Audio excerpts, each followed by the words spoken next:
The sun dipped low over Rosewood Heights, a manicured enclave in Maplewood, Texas, where the lawns were as pristine as the reputations of its residents.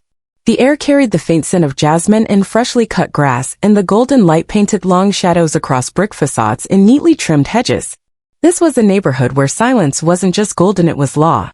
Neighbors knew each other's names, their cars, their routines. Strangers stood out like a crack in a polished mirror. Eleanor Harris, 69, knelt beside her beloved rose bushes in the front yard of 112 Rosewood Drive. Her faded gardening gloves, speckled with dirt, moved with the precision of a surgeon. Her hands, weathered by decades of service as an army nurse, trimmed wild shoots from the blood-red blooms with a tenderness that belied their strength. She wore a lavender sweater, khaki pants, and worn sneakers, an outfit as unassuming as the woman herself. To Eleanor, this ritual wasn't just gardening.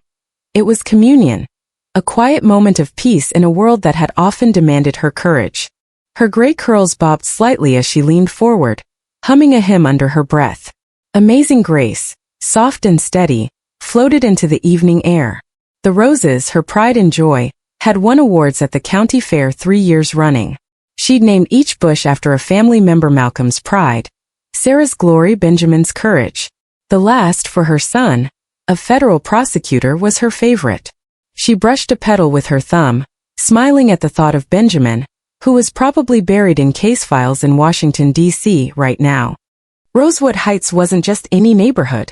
It was the kind of place where mailboxes bore monograms, where SUVs gleamed in driveways, and where the HOA sent polite but firm letters about overgrown shrubs. Eleanor had moved here 3 years ago at Benjamin's insistence to escape the noise of the city and enjoy her retirement in safety. Safety. The word lingered in her mind as she clipped another stem, the small silver gardening shears glinting in the fading light. Across the street, a teenage boy named Liam Carter, no relation to the officer about to change everything, was setting up his phone for a TikTok live stream. At 17, Liam was more interested in clout than causes, his feed a mix of sunset shots and skateboard tricks. He leaned out his second-floor window, angling his phone to catch the fiery streaks of the Texas sky. "Yo, another Rosewood sunset," he said into the mic, his voice casual. "Y'all know this view slaps." Comments rolled in instantly. "Drop that playlist, Liam. Bro, that sky's fire." His followers, a few hundred strong, were already tapping hearts. But Liam's attention shifted. Movement down the street caught his eye. A police cruiser had pulled up, its engine idling like a predator catching its breath. The driver's door opened, and Officer Nathan Carter, 35, stepped out. Tall, broad-shouldered, with a buzz cut and a permanent scowl, Carter carried himself like a man who thrived on control. He wasn't responding to a call. He wasn't dispatched. He was just cruising, as he often did through neighborhoods like this, his eyes scanning for anything or anyone that didn't fit his definition of right. Carter's gaze locked onto Eleanor. She didn't notice him at first, her focus on the roses, but the crunch of his boots on the pavement broke her rhythm. She paused, her shears hovering mid-cut, and glanced up. The cruiser's shadow stretched across the lawn, ominous in the dying light. Carter stopped a few yards away, his hand resting near his holster. "Hey," he barked, his voice slicing through the stillness. "What the hell are you doing out here?" Eleanor stood slowly, brushing dirt from her knees. Her movements were deliberate, unhurried, the kind of calm forged in trauma wards and war zones. She turned to face him, her dark eyes steady. "Good evening, officer," she said, her tone polite but firm. "I'm just tending to my roses." Her voice carried the weight of someone who'd faced worse than a raised voice and lived to tell about it. Carter's eyes narrowed. He didn't acknowledge her greeting. His gaze swept over her dark skin, gray curls, dirt-streaked gloves, plain clothes. He sneered. "You don't look like you belong here." The words landed like a slap, sharp and deliberate. Eleanor blinked, her expression unchanged. "Excuse me," she said, her voice still even. "You one of those maids sneaking around after hours? Casing the place?" Carter's tone dripped with contempt, his assumptions laid bare. Eleanor's lips pressed into a thin line. She'd heard words like these before decades ago, in places less polished than Rosewood Heights, but they stung all the same. "No," she said, her voice steady as stone. "This is my son's home. I live here with him." Carter took a step closer, his boots heavy on the concrete. "Your son lives here? In Rosewood Heights?" He laughed, a single dry chuckle that echoed in the quiet. "What's his name?" "Benjamin Harris," Eleanor said, her eyes never leaving his. He works for the Department of Justice. Carter's laugh died in his throat, but his skepticism deepened. Sure he does, he said, his voice thick with mockery. You got ID on you? Eleanor's posture stiffened, but her voice remained calm. I don't carry identification while gardening in my own front yard, officer. And I'm not required to show it without cause. Carter smirked, his hand inching closer to his holster. Cause? I've got plenty of cause. You're acting suspicious. You're on private property. This is my home, Eleanor repeated, her words clear and unwavering. You can confirm it. But Carter didn't want to confirm anything. He wanted dominance. His eyes flicked to the shears in her hand, small and blunt-tipped, no more threatening than a butter knife. What's that in your hand? He snapped. Eleanor glanced down, almost surprised to see the shears. She'd forgotten she was holding them, so natural was the act of gardening. These are garden clippers, she said, her tone patient, as if explaining to a child. Carter's posture tensed. Drop it, he ordered, his voice rising. It's not a weapon, Eleanor said, her voice still calm but edged with frustration.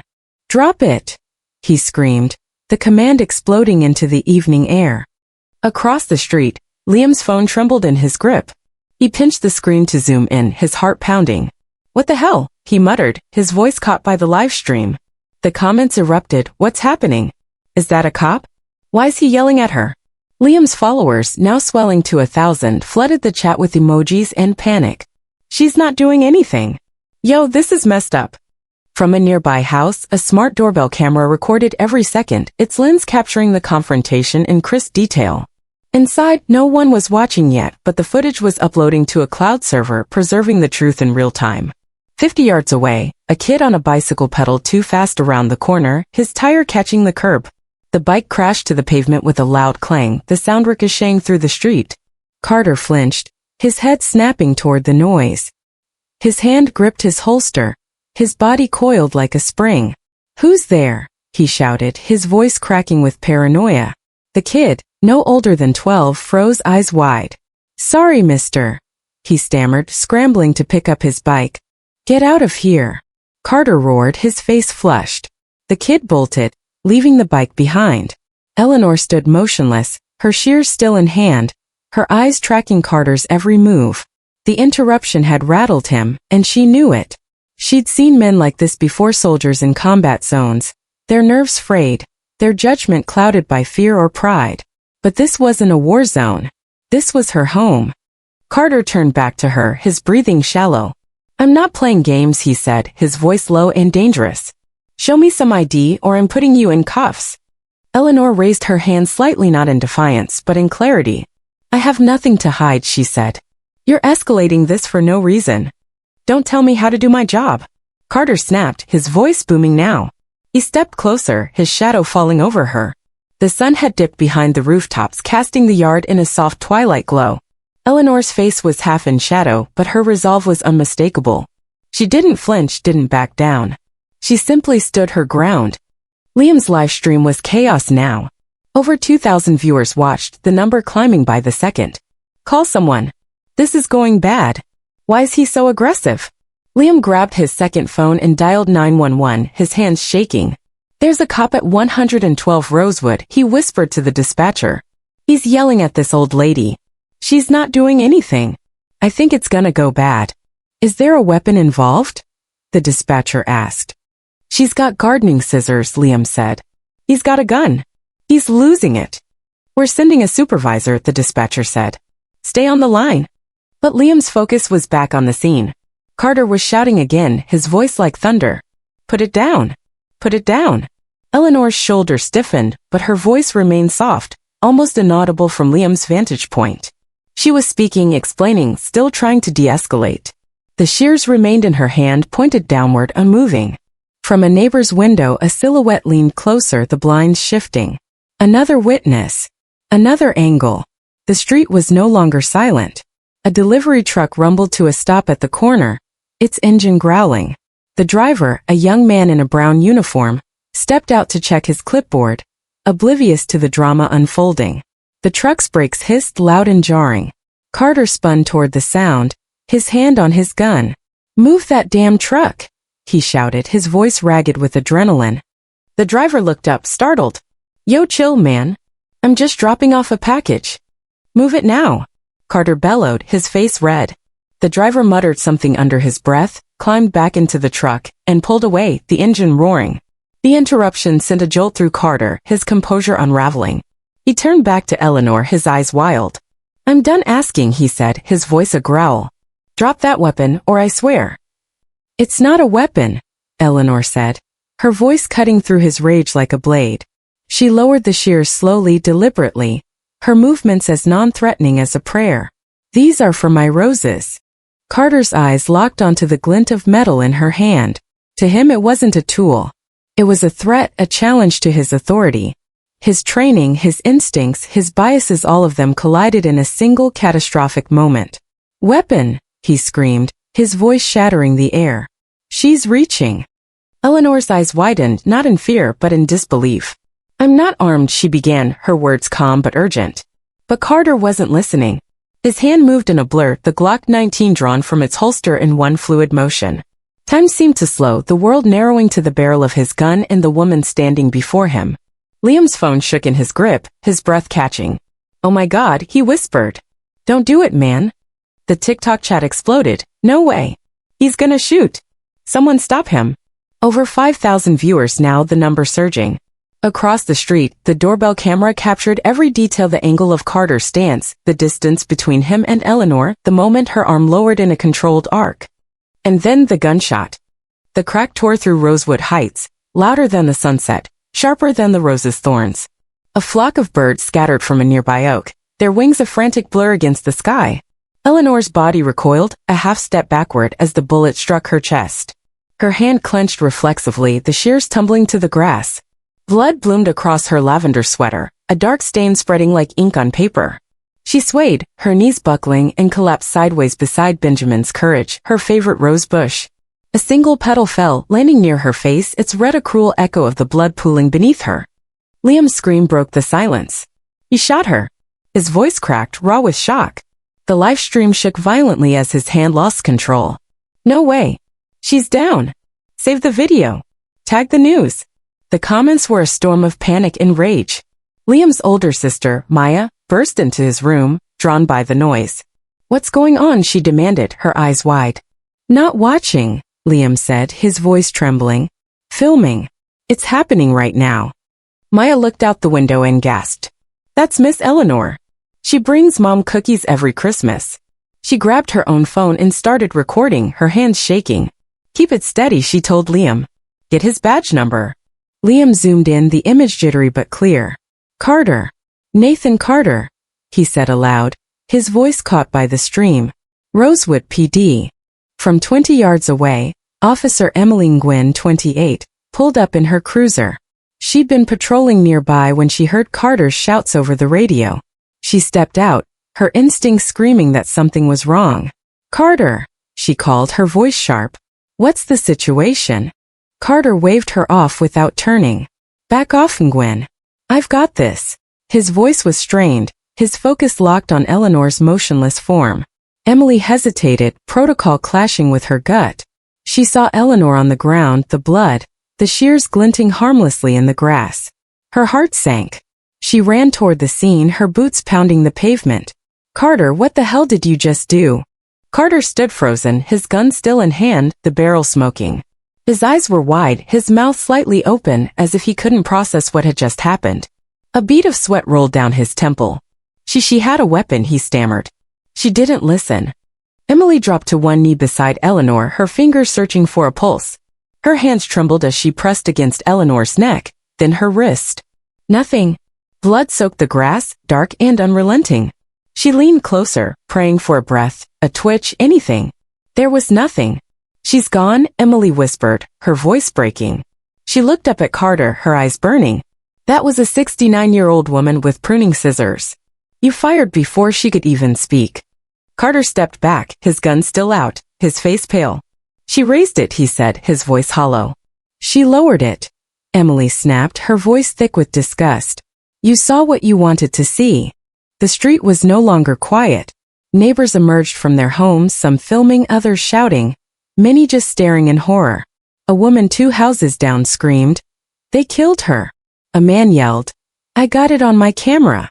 Phones were everywhere, their lenses capturing the chaos. The neatness of Rosewood Heights was shattered, its silence drowned in anguish.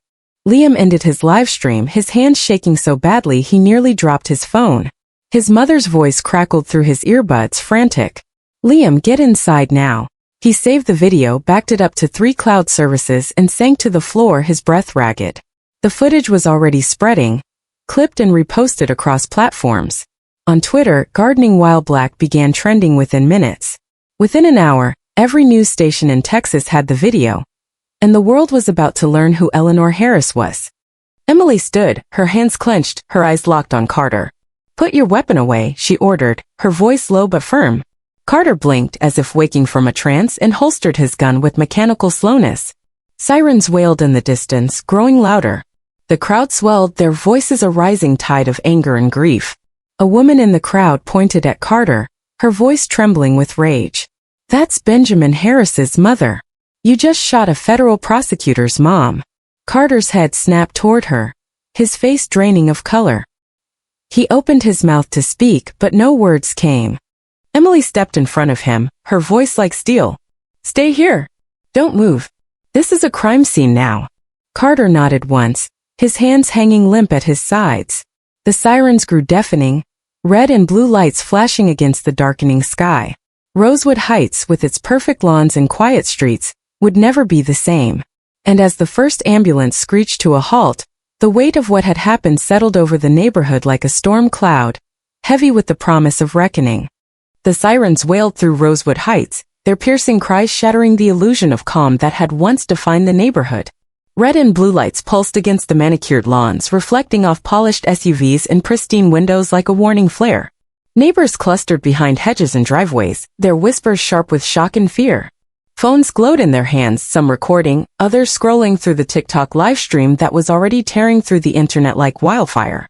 Eleanor Harris lay motionless on the grass, her lavender sweater soaked with blood, a single rose petal resting near her cheek.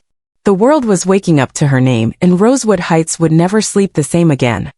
Officer Emmeline Gwynn stood over the scene, her hands clenched so tightly her knuckles whitened. Her uniform was smudged with dirt from kneeling beside Eleanor, searching for a pulse that wasn't there. Her heart pounded against her ribs, a mix of rage and helplessness. She'd seen Nathan Carter's aggression before, heard the complaints whispered in the precinct locker room, but nothing had prepared her for this. "Carter," she said, her voice low and hard, "you need to explain this. Now." Carter sat on the front stoop of 112 Rosewood Drive, his elbows on his knees, his face pale as ash. The Glock 19 was back in its holster, but his hands still trembled. "She had a weapon," he muttered, his voice barely audible. "She didn't listen. I gave commands." His words sounded rehearsed, like a script he'd memorized for moments like this. But his eyes betrayed him, darting to the growing crowd, the flashing lights, the phones pointed at him like silent accusers. Emily's jaw tightened. "She lowered the clippers, Carter. You fired before she could blink." She wanted to scream, to shake him, to make him see the blood staining the grass. But protocol held her back, a wall she'd hit too many times. She glanced at Eleanor's body, now covered with a white sheet by the EMTs. The blood seeped through, a dark outline spreading beneath the fabric. The image burned into Emily's mind, a weight she knew she'd carry forever. The ambulance screeched to a halt, its doors flying open. 2 EMTs, Marcus Blake and Carla Ortiz, rushed across the lawn pushing a gurney. Marcus knelt beside Eleanor, his fingers pressing against her carotid artery, then her wrist. He checked her pupils, his movements swift but gentle. He shook his head once, his voice low. "No pulse. No response. She's gone." Carla prepped a defibrillator, her hands moving on autopilot, but Marcus stopped her. "It's too late," he said. "Protocol says we try, but she's fresh. This just happened." Emily's chest tightened.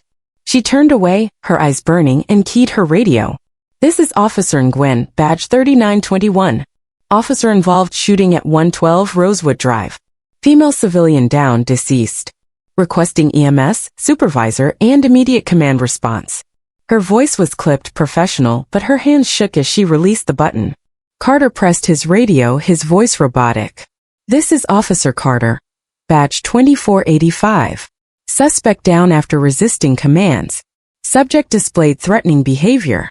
Shot fired in self-defense. EMS on scene. Copy. He let the words hang, each one a brick in the wall he was building to shield himself. Emily spun toward him, her eyes blazing. She didn't resist, she said, her voice sharp enough to cut. You shot her while she was talking. Carter didn't look at her. She raised a weapon, he said, his gaze fixed on the sidewalk as if searching for something he'd lost. She lowered it, Emily said, her voice trembling with disgust. You know that. She wanted to say more, to call him out for the lies she saw forming, but the crowd was growing louder, their voices a rising tide of anger. A man shouted, I saw it all. You murdered her.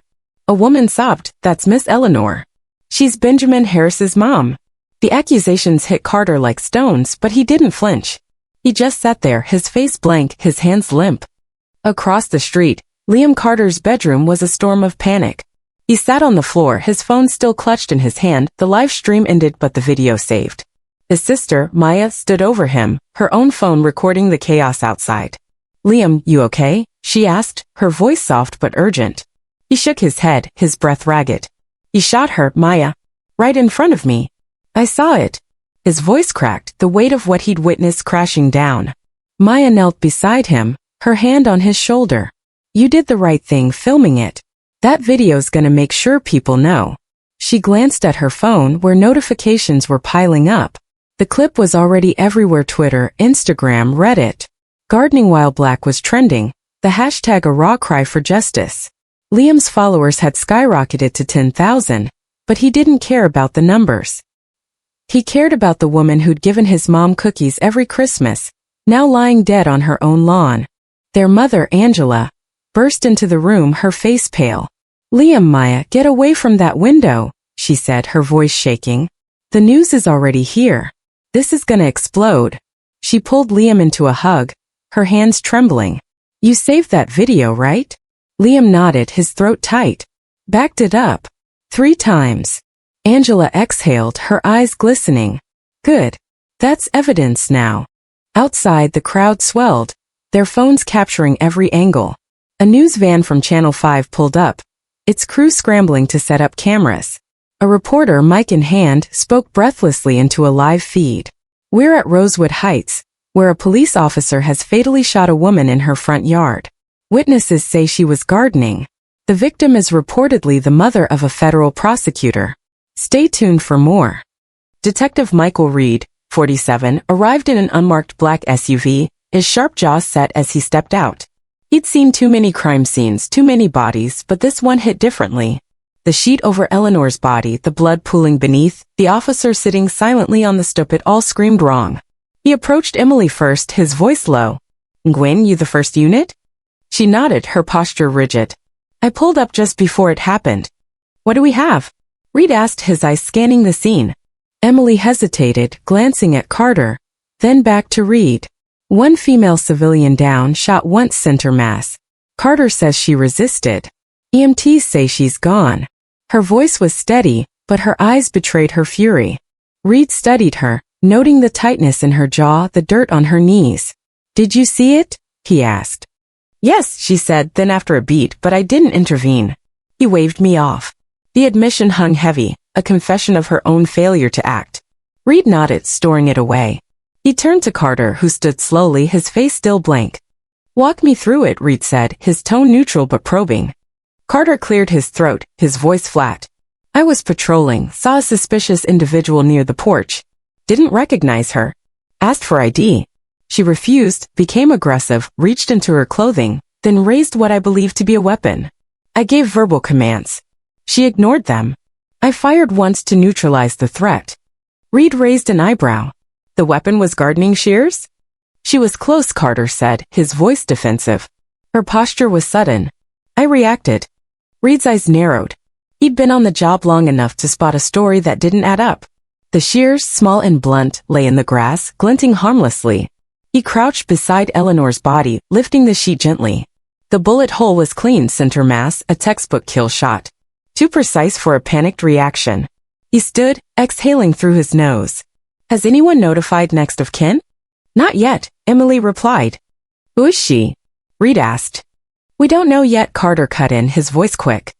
Emily's jaw clenched. She said she lived here. Said her son was Benjamin Harris. Reed froze. Benjamin Harris. The name hit like a punch. U.S. Attorney Benjamin Harris, a rising star in the Justice Department, known for taking down corruption rings and making headlines.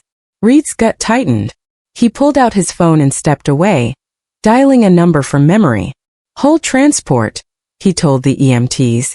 No one moves her until the coroner arrives. I want photos, precise angles. Bag the shears, but do not process them as a weapon. Inside 112 Rosewood Drive, Reed moved with purpose. The house was warm, orderly, scented with lilies from a vase on the entry table. A stack of mail on the side table bore the name Emma Harris, Eleanor's middle name. Reed sifted through, finding a utility bill addressed to Benjamin Harris. He moved to a guest bedroom, clearly lived in, and found a framed photo on the dresser, an older woman in an army nurse uniform, gray curls framing her face, standing beside a younger man in a graduation robe. Eleanor, no doubt. On the nightstand, a leather notebook listed emergency contacts. The second name, Benjamin Harris, son, U.S. Attorney's Office, 202-555-2198. Reed exhaled, the pieces clicking into place. He dialed the office number. It rang twice before a low, professional voice answered. This is Harris. Mr. Harris, this is Detective Michael Reed, Maplewood Police Department, Reed said, his voice steady but heavy. I'm calling about an incident at your residence in Rosewood Heights this evening. A pause. I'm not there right now, Benjamin said, his voice tightening. What kind of incident? Reed braced himself. Sir, there was an officer-involved shooting. A woman was fatally wounded at your address. She was identified as Eleanor Harris. We've confirmed her relation to you.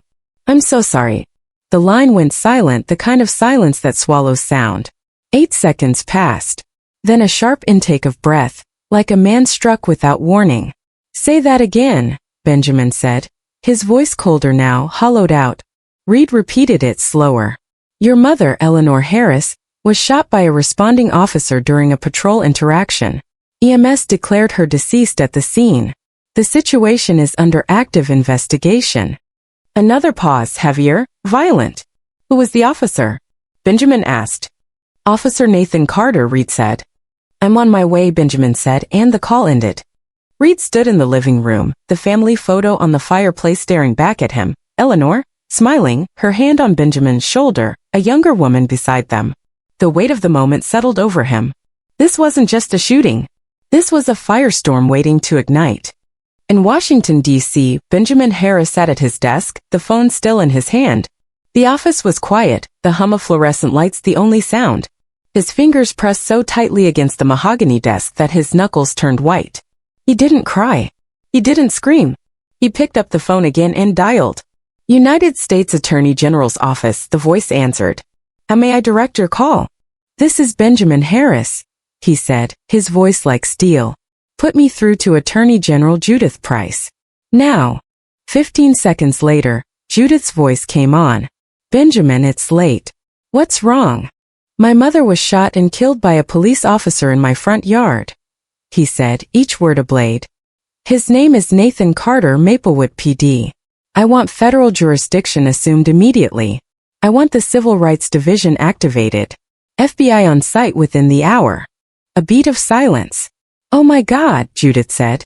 Benjamin, No hesitation, he cut her off. No channels. This was racial profiling that ended in the execution of a 69-year-old black woman, an Army veteran, my mother. I need Special Agent Laura Mitchell leading it. She knows how to handle this. I'll make the call, Judith said, her voice sharp now. You'll have authorization in 5 minutes. Benjamin ended the call and sat back, his hands still clenched. He looked at the framed photo on his desk, Eleanor at his swearing-in ceremony, her lavender sweater bright against the DC backdrop. He knew without seeing the footage that she'd been wearing it when she died. His jaw locked, his mind already racing. This wasn't just about his mother. It was about every name that never made the news. Back in Rosewood Heights, the scene was chaos. News vans lined the street, their satellite dishes piercing the night sky. Reporters shouted questions at anyone who moved. Was she armed? Why was the officer alone? Is this connected to the prosecutor's cases? The crowd grew, some holding signs scrawled in haste. Justice for Eleanor. Stop police violence. A man in a baseball cap shoved past a barricade, yelling, "I knew her. She was a saint." Police pushed him back, their faces tense. Liam and Maya watched from their window, their phones buzzing with notifications. The video had hit 10 million views, shared by activists, celebrities, and news outlets. CNN was looping a clip, the anchor's voice grave. The victim, identified as Eleanor Harris, was the mother of U.S. Attorney Benjamin Harris. Questions are mounting about police conduct in this affluent Texas neighborhood. Maya scrolled through Twitter, her eyes wide. Liam, they're calling it a hate crime already. Look at this. She showed him a tweet from a civil rights leader. Eleanor Harris was executed for gardening while black. This is America's shame. Gardening while black, the hashtag was everywhere. A digital rallying cry. Angela, their mother, paced the living room. This is gonna tear the city apart, she said, her voice low. Liam, you're a witness now. You need to be ready for what comes next. Liam nodded, but his hands wouldn't stop shaking. He'd wanted clout, not this. Not the weight of a woman's death on his 17-year-old shoulders. At the Dallas-Fort Worth airport, Benjamin stepped off a red-eye flight, his face a mask of control. A reporter spotted him, shoving a microphone in his face. Mr. Harris, will you sue the police? Is this retaliation for your cases? The camera lights were blinding, the questions relentless. Benjamin stopped, his eyes locking onto the reporters. This isn't about me, he said, his voice low and lethal. This is about my mother and every person who's been silenced before they could speak. He pushed past the moment captured live, his words already trending. Inside the FBI's Maplewood field office, Special Agent Laura Mitchell, 43, strode into the command room. Her reputation preceded her relentless exact. A woman who dismantled corrupt precincts and faced down institutional pressure without blinking. The call from the Attorney General had come just before midnight, the urgency clear. A federal prosecutor's mother, shot dead by a local cop, with video evidence spreading like a virus. This wasn't a case. It was a reckoning. We've secured DOJ authorization, her deputy said, handing her a file. Maplewood PD is ordered to stand down. Your lead now. Good, Laura said, her voice sharp. What do we have? Victim is Eleanor Harris, 69, retired Army nurse. No criminal record. Mother of U.S. Attorney Benjamin Harris. Shot by Officer Nathan Carter, single round to the chest. Claimed self-defense. Body cam retrieved, still sealed. Neighbors' Ring camera footage exists, plus a viral TikTok live stream. Laura nodded. I want all videos secured. Full chain of custody. No leaks. She moved to the operations room, where agents were already loading files. Put me on a flight. Wheels up within the hour. I want boots on the ground before sunrise. An analyst approached holding a tablet. We're pulling Carter's personnel file. You'll want to see this. As they walked, the analyst summarized. 12 years on the force, prior military police, no criminal history but 13 complaints, all from civilians of color. Excessive force, racial profiling, verbal abuse. Nothing stuck. All internally dismissed. Laura's jaw clenched. Someone's been covering for him. She grabbed her badge and tablet, pausing only to read an email from Benjamin Harris. Short, formal, and lethal, a demand for action backed by federal weight. She boarded the jet at 4 a.m., landing in Maplewood 30 minutes later. By 4:30, the local bureau office was a command hub, maps and evidence files plastered across the walls. Laura stood before her team of 8 agents, her voice cutting through the room. We're not here to react. We're here to expose. Preliminary footage shows clear escalation by Carter without lawful basis. This isn't just excessive force. It's a potential civil rights violation, possibly premeditated bias.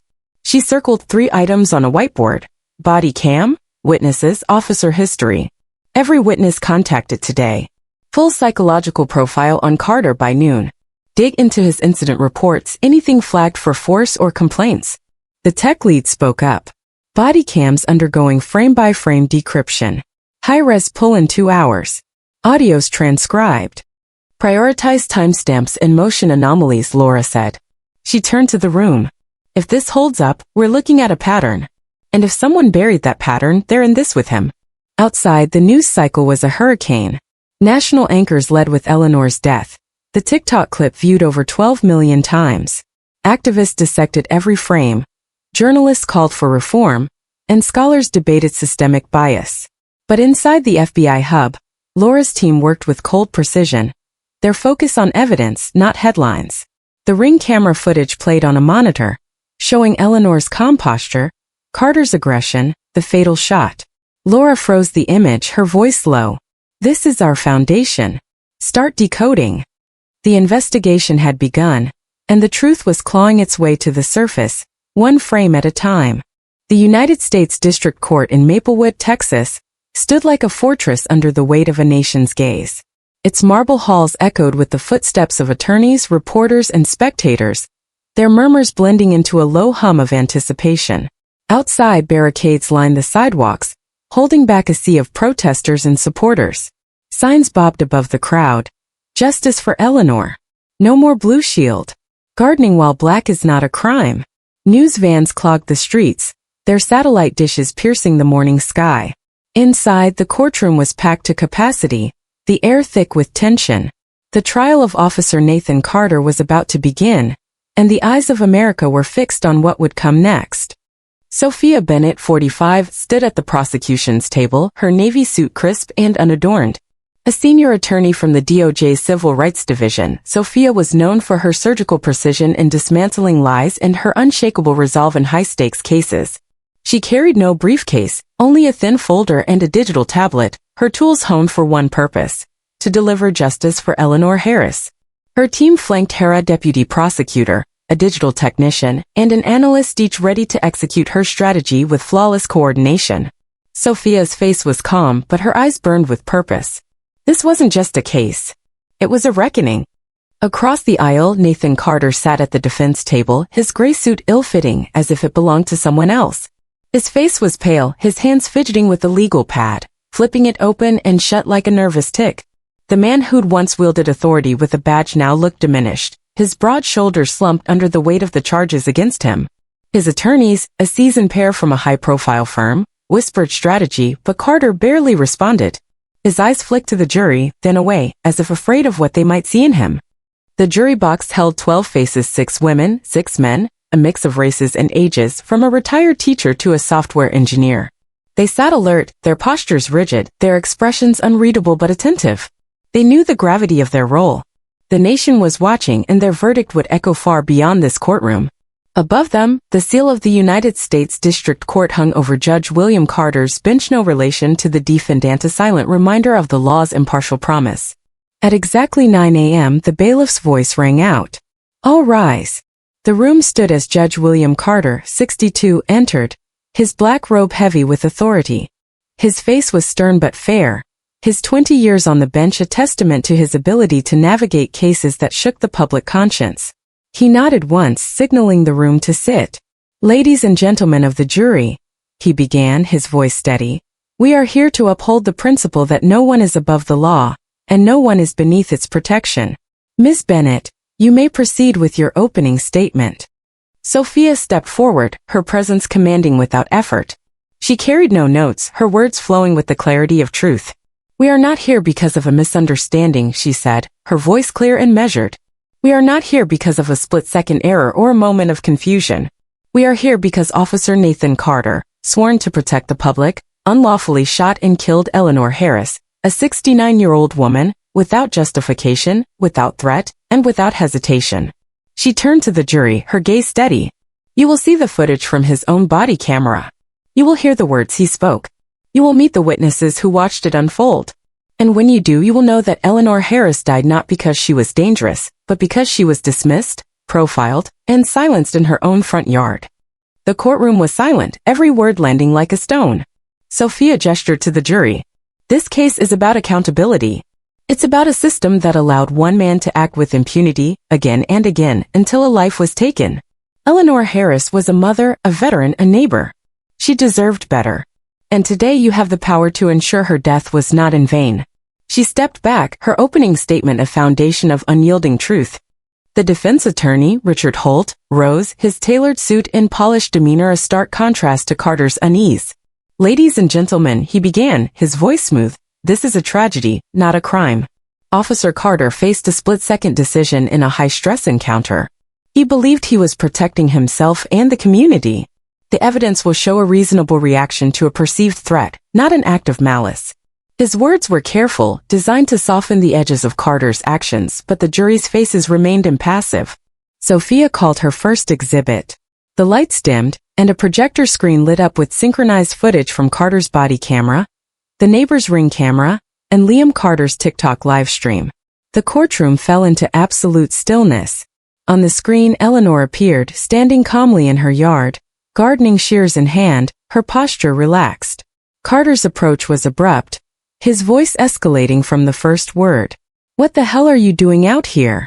he barked. Eleanor's response was measured. "Good evening, officer. I'm just tending to my roses." The footage showed Carter's aggression mounting, his commands growing louder, his hand hovering near his holster. Eleanor's voice remained steady, her shears pointed downward, unmoving.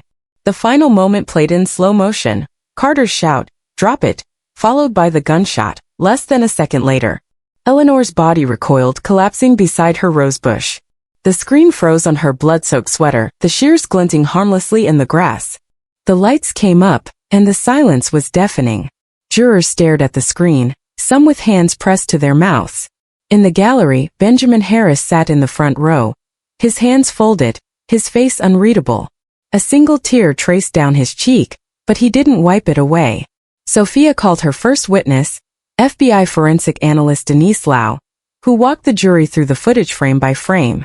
"At no point did Miss Harris raise the shears," Denise said, pointing to a timestamped still. Her posture was static, her movements deliberate and non-threatening. The officer fired 0.7 seconds after his final command, leaving no reasonable window for compliance. Next came Dr. Rebecca Lynn, a trauma psychologist specializing in police behavior. Her testimony was clinical but accessible.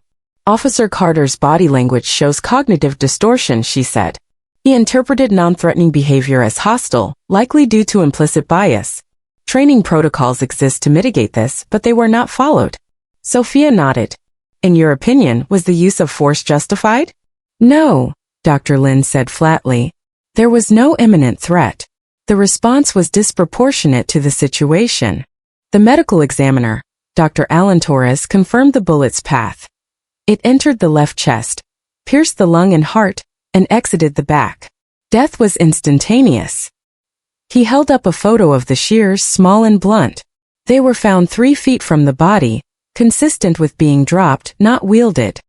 Sophia then called Linda Ramirez, the neighbor whose Ring camera captured the incident. Linda, a soft-spoken woman in her 50s, gripped the stand, her voice trembling. "I was watching from my window. She wasn't doing anything wrong. She looked confused, like she didn't understand why he was yelling. He never gave her a chance to explain." A juror wiped her eyes, the room heavy with the weight of Linda's words. But the most unexpected witness came next. Sophia called Ethan Morales, a 10-year-old boy from Rosewood Heights. The room stirred as the small figure took the stand, his sneakers dangling above the floor. Ethan's hands shook, but his voice was clear. "Miss Eleanor gave me a rose last week," he said, his eyes fixed on the floor. "She said to keep it to remember kindness. She was nice to everybody." He looked up, his gaze landing on Carter. "She didn't hurt nobody." The courtroom fell silent, the boy's words cutting deeper than any legal argument. Jurors leaned forward, some visibly moved. Benjamin closed his eyes, his hands tightening in his lap.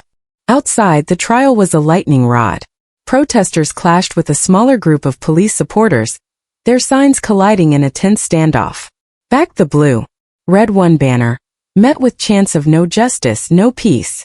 A scuffle broke out when a man in a MAGA hat shoved a protester holding a photo of Eleanor. Police moved in, batons raised, as news cameras captured every second. The footage aired live on CNN, the anchor's voice grim. Tensions are boiling over in Maplewood as the trial of Officer Nathan Carter exposes deep divisions. Inside, Judge Carter called a recess, giving the jury time to absorb the morning's weight. Carter sat motionless, his attorney whispering urgently, but he didn't respond. When court resumed, Sophia continued her assault, calling a former Maplewood officer, Sarah Coleman, who'd left the force 2 years earlier. "Carter had a reputation," Sarah said, her voice steady. "He targeted Black and Latino residents, used excessive force, But complaints never went anywhere. Captain James Colton shut them down. The defense objected, citing relevance, but Judge Carter overruled. The jury leaned in, the pattern of protection becoming clear. Sophia's final witness was Special Agent Laura Mitchell, who presented Carter's personnel file. 13 complaints over 10 years, Laura said, holding up a thick dossier. All involving civilians of color. Excessive force, racial slurs, unwarranted stops. 9 were signed off by Captain Colton, dismissed without investigation. She displayed an internal email from 3 years prior, warning of Carter's aggressive tone with black residents. Stamped across it, closed. No further action. The jury's faces hardened, the evidence a damning portrait of a system that had failed Eleanor long before the shot was fired. The prosecution rested and the defense took the floor. Richard Holt called a police trainer to argue Carter's actions aligned with protocol under stress. Officers are trained to neutralize threats in milliseconds, the trainer said. The shears could have been perceived as a weapon. Sophia cross-examined, her voice sharp. Are officers trained to fire on a stationary 69-year-old woman holding a gardening tool? The trainer faltered, admitting, not specifically. Holt then called Carter to the stand, a risky move. Carter walked slowly, his suit wrinkled, his eyes downcast. He sat, his voice low and cracked. I didn't mean for it to happen, he said. I was scared. I thought she had something. I panicked. The words sounded hollow, rehearsed. Sophia rose, her presence like a storm gathering strength. You panicked, she repeated, her voice flat. Despite 12 years of training, thousands of hours on the street, and a civilian standing still in her yard, you panicked. Carter's shoulders hunched, his hands trembling. It happened so fast, he said. Sophia stepped closer. The video shows her hands down, no sudden movement, no threat. You gave an order and fired before she could comply. You executed a 69-year-old woman for gardening. Her words were a blade, precise and unrelenting. I didn't know who she was, Carter said, his voice barely a whisper. That's the problem, Mr. Carter, Sophia said, her voice rising slightly. You didn't know. And because she was black, because she didn't fit your picture of who belongs, you decided she was a danger. Carter wiped his face, tears streaking his cheeks, but they moved no one. The jury watched, their faces stone. He tried to explain fear, adrenaline, training, but the footage was too clear, the evidence too strong. His intent, unspoken but recorded, hung over the room like a verdict already written. The defense rested and closing arguments followed. Holt pleaded for leniency, framing Carter as a man caught in a tragic moment. Sophia stood, her voice a beacon of clarity. This was not a mistake, she said. This was a choice. A choice rooted in bias, enabled by a system that looked away. Eleanor Harris deserved to live. Your verdict can ensure her death means something. She sat, the room silent, the weight of her words settling over the jury. Judge Carter delivered his instructions, his voice solemn. You must weigh the evidence without prejudice. The law demands accountability, but also fairness. The jury filed out, the courtroom emptying into a heavy hush. Reporters stood still, cameras off, anticipation sharp. Benjamin remained in the front row, his hands clasped, his eyes fixed on the empty jury box. Outside, the protests grew louder. A local pastor led a prayer vigil, his voice rising over the crowd.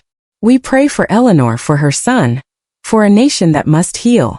Across the street, a group of off-duty officers stood in solidarity with Carter, their presence a silent challenge. The tension was palpable, a city on the edge of fracture. Inside, the jury deliberated for 2 hours. Word spread that a verdict was reached, and the courtroom filled again. The bailiff handed the folded slip to Judge Carter, who read it silently, his face unreadable. On the charge of deprivation of rights under color of law resulting in death, he said, how does the jury find? The foreman stood, his voice steady. We find the defendant, Nathan Carter, guilty. On the charge of use of a firearm during a violent federal crime? Guilty. On the charge of second-degree murder? Guilty. A collective breath left the room. Carter slumped, his attorney's hand on his arm, but he didn't look up. In the gallery, there were no cheers, only tears and quiet resolve. Benjamin closed his eyes, a second tear falling. The verdict was a victory, but it couldn't bring Eleanor back. 1 week later, the courtroom reconvened for sentencing. The jury, tasked with recommending life without parole or death, had deliberated again. Sophia presented aggravating factors. Carter's history of complaints, his abuse of authority, the deliberate nature of the shot. The defense pleaded for mercy, citing Carter's lack of prior convictions. Judge Carter returned to the bench, his face more solemn than before.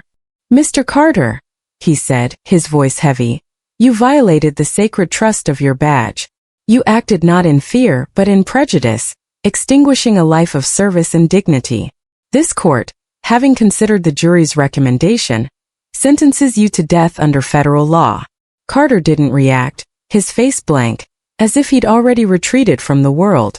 The room fell silent, the weight of the sentence a rare punishment for a police officer settling over all. Outside, the reaction was immediate. Protesters cheered, some wept, others stood in stunned silence. News anchors broke the story live, a historic verdict in Maplewood, Texas, as Officer Nathan Carter receives the death penalty for the murder of Eleanor Harris. Social media exploded, justice for Eleanor trending alongside gardening while black. But not all celebrated. A small group of police supporters gathered, their signs defiant. Carter was framed. The city teetered on the edge, its wounds raw and open. Benjamin left the courthouse alone, his face composed but his heart heavy. Reporters swarmed, but he waved them off, climbing into a waiting car. The verdict was justice, but it was not peace. That night, he stood before a makeshift podium outside the FBI office, the crowd hushed. "My mother was not a hashtag," he said, his voice steady. "She was a woman who served her country, loved her family, and planted roses. This verdict is for her and for every person whose name never made the news." He stepped back, flashbulbs erupting, his words a clarion call for change. Sophia Bennett returned to her office, the weight of the trial lifting but not gone. She looked at a still from the body cam footage, Eleanor's face frozen mid-sentence, her hands at her sides. "This was our promise," she said to her team. "We kept it." The case was over, but its ripples were just beginning, a nation forced to confront the cost of silence and the power of truth. The sun hung low over Rosewood Heights, casting a soft golden glow across the manicured lawns and quiet streets. The chaos of the past weeks, the sirens, the protests, the news vans had faded, leaving behind a stillness that felt both heavy and fragile.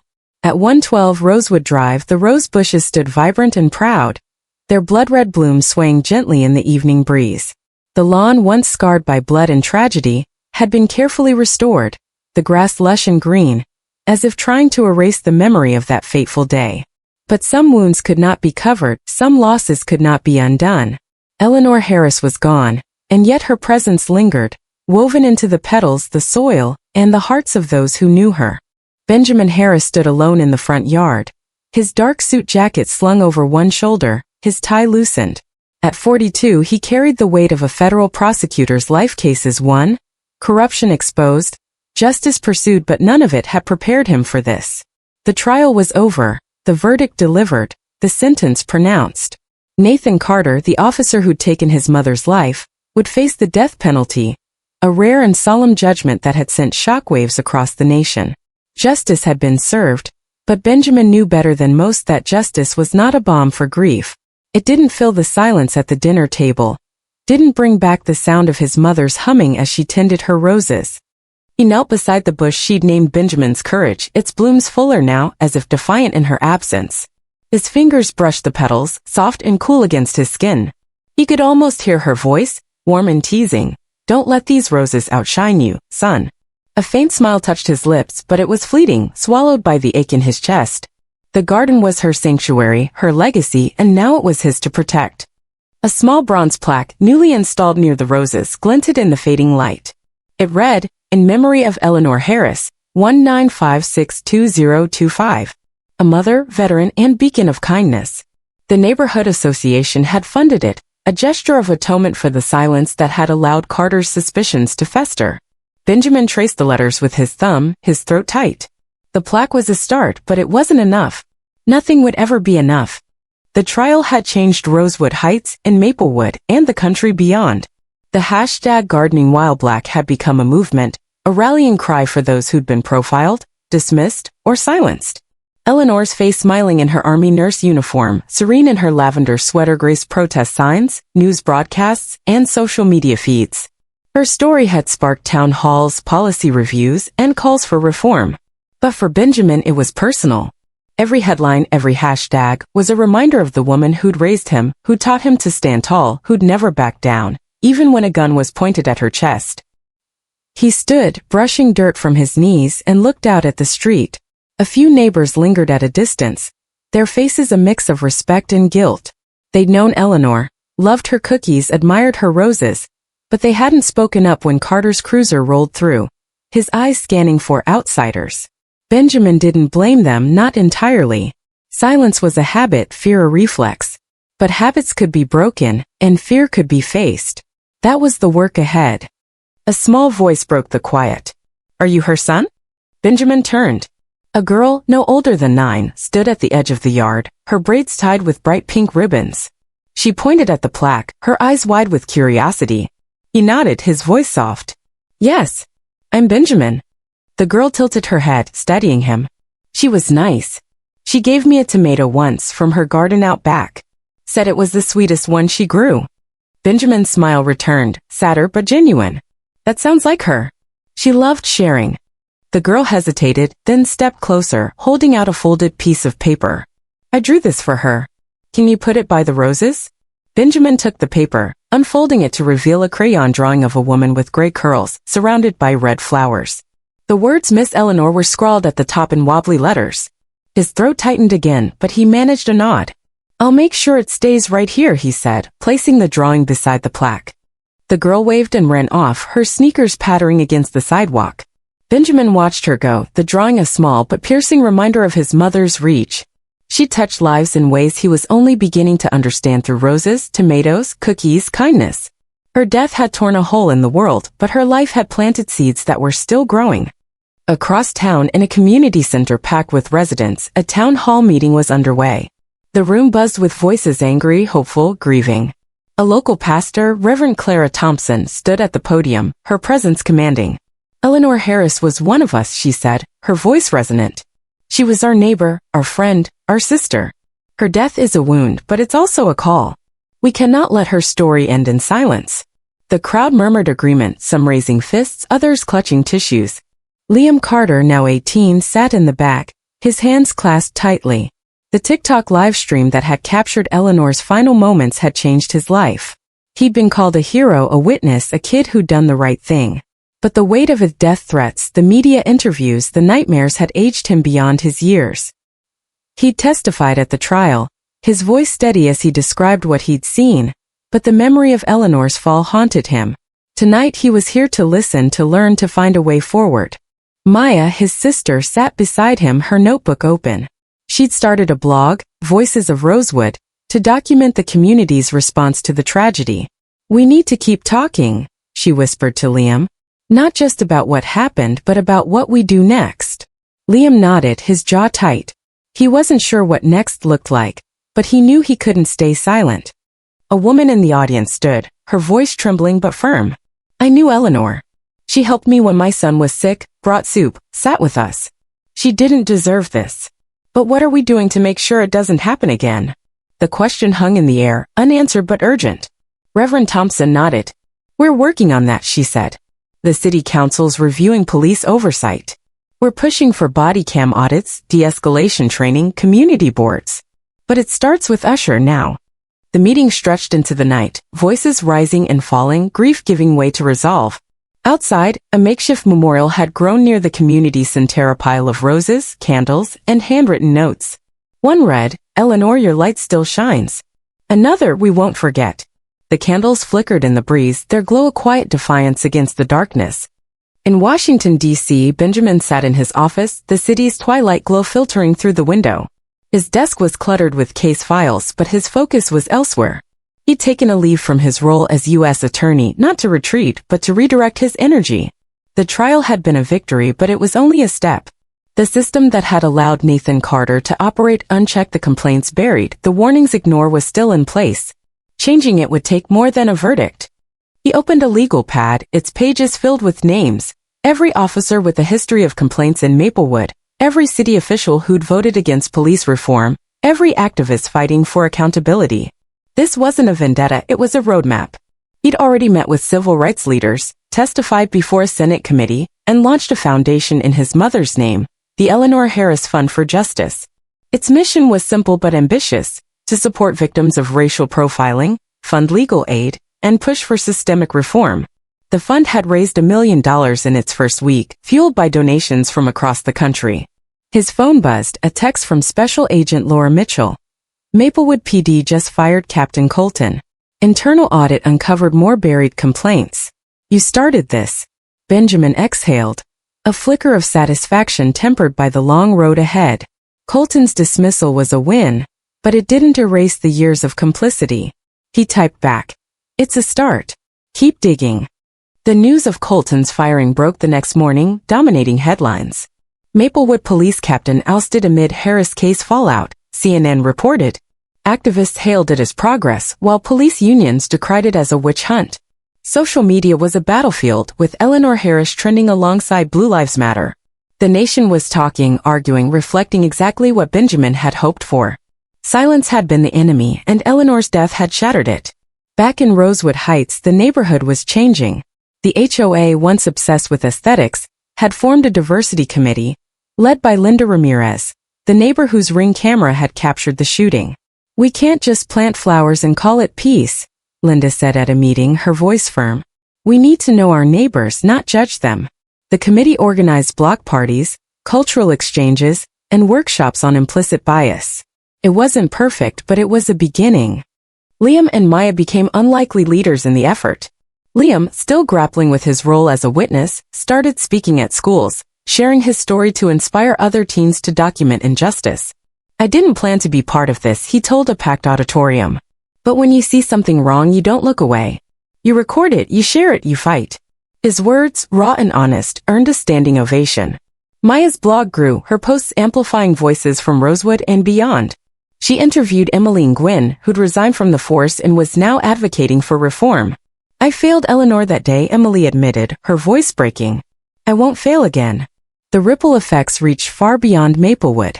Cities across the U.S. launched reviews of police complaint processes, inspired by the exposure of Carter's buried history. A bipartisan bill, the Eleanor Harris Act, was introduced in Congress, mandating federal oversight of excessive force cases. It faced fierce opposition, but its mere existence was a testament to Eleanor's impact. Her name had become a symbol, a call to action, a mirror held up to a nation's conscience. One evening, Benjamin returned to Rosewood Heights, drawn back to the garden. The air was thick with the scent of earth and roses, a reminder of his mother's quiet strength. He sat on the edge of the flower bed, the same spot where she'd knelt that day. The memory was vivid, her blood, the petal, the silence after the gunshot. But there was something else now, something new. The garden wasn't just a place of loss, it was a place of promise. A group of neighbors approached, tentative at first, then bolder. Linda was among them, holding a tray of cookies. These aren't as good as your mom's, she said with a shy smile, but we thought you might like them. Benjamin took the tray, his heart warming. She'd have loved this, he said, his voice soft. The neighbors lingered, sharing stories of Eleanor, her laughter, her generosity, her stubborn insistence on weeding her own garden despite their offers to help. For the first time in weeks, Benjamin laughed, the sound a small but vital release. As night fell, the group lit candles, their flames dancing in the dark. Reverend Thompson joined them, her voice rising in a prayer. For Eleanor, for justice, for a world where no one is feared for who they are. The neighbors stood in a circle, their hands linked, their differences set aside. It wasn't closure, it was too soon for that, but it was connection. A step toward healing. Benjamin drove back to D.C. the next day, the candlelight still vivid in his mind. His office was waiting, his cases piling up, but his purpose had shifted. He wasn't just a prosecutor anymore, he was his mother's son, carrying her legacy forward. The Eleanor Harris Fund was planning its first grant cycle, targeting community organizations fighting systemic racism. A documentary about the case was in production, with Liam and Maya as consultants. And Benjamin was writing a memoir, not just about Eleanor's death, but about her life, her courage, her roses. The questions she'd left behind were louder than ever. If a 69-year-old veteran could be seen as a threat in her own yard, what did safety mean? Who got to claim it? And what would it take to build a world where no one became a hashtag before they were heard? These were not questions with easy answers, but they were questions worth asking, worth fighting for. Benjamin opened his laptop, a blank page waiting. He typed the first line, "My mother was not a victim. She was a force." The words felt right, a fitting start to a story that wasn't over. Eleanor Harris was gone, but her legacy was Ollie Vane, the Roses in the movement, and the sun who would not let her be forgotten. And in Rosewood Heights, the roses bloomed brighter as if to say, "We are still here." And so is she. Where are you reading this from? If Eleanor's story moved you, think about this. What would you do if someone you loved was judged before they were known? Share her story, keep her name alive, and ask the question that lingers. What does safety mean, and who gets to have it? Alright folks, let's take a moment to step back from the roses and the courtroom drama though. Let's be honest, Eleanor Harris's story could give any Netflix thriller a run for its money. Picture this. A 69-year-old grandma, armed with nothing but gardening shears and a heart full of kindness, becomes a national symbol because one cop decided black woman with clippers equals public enemy number one. Sounds like a bad movie script, right? Except it's not. It's May 2025. And stories like Eleanor's are still hitting too close to home. So grab your coffee or your sweet tea, if you're feeling extra southern, and let's talk about what this means for us, right here, right now. First off, let's get real. Eleanor's story isn't just a history lesson or a tearjerker to share on X before you scroll to the next cat video. It's a wake-up call, and not the gentle kind your mom used to give you with pancakes on Saturday mornings. It's the blaring alarm, hey, the house is on fire, kind. In 2025, we've got AI running our lives, electric cars zipping around, and TikTok still convincing teens to do questionable dance challenges, that we're still grappling with the same old biases that turned Eleanor's rose garden into a crime scene. You'd think we'd have figured this out by now, but apparently, some folks missed the memo titled, "Don't Judge People for Existing." Here's the kicker. Nathan Carter didn't just pull the trigger on Eleanor. He was backed by a system that handed him a get-out-of-jail-free card for years, 13 complaints, folks, and not one stuck. That's not a glitch, that's a feature. And it's not just Maplewood, Texas. It's the coworker who side-eyes your lunch because it's too ethnic. The neighbor who clutches their purse when you walk by. The algorithm that flags your name for extra screening. Bias isn't just a bad cop with a gun. It's baked into the everyday moments we let slide. So the lesson? Don't be the guy who sees a black woman gardening and thinks suspect. Be the one who sees a neighbor and says, "Hey, nice roses."